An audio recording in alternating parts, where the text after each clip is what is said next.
शहरातील वसंत विहार परिसरातील शीतल पॅराडाईज इमारतीत भर दुपारी घरफोडीची मोठी घटना घडली.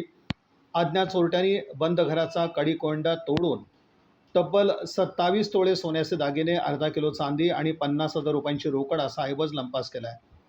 ही घटना मंगळवार दिनांक 23 जून रोजी दुपारी 3:30 वाजण्याच्या सुमारास उघडकीस आली. या प्रकरणी अमर रामचंद्र पवार वय 36 यांनी दिलेल्या फिर्यादीवरून अज्ञात चोरट्याविरुद्ध फौजदार चावडी पोलीस ठाण्यात गुन्हा दाखल करण्यात आला.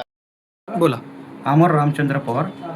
3:10ला मी बाहेर गेलो आणि 5:20ला आल्यानंतर बघितलं तर हे सगळं दिसलं मला प्रकारात.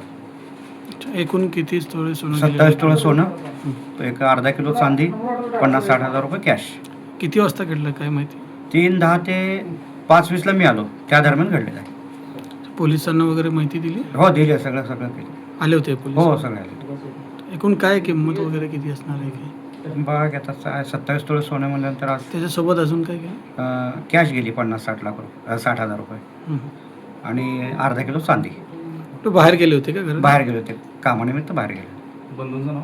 अमर रामचंद्र पवार.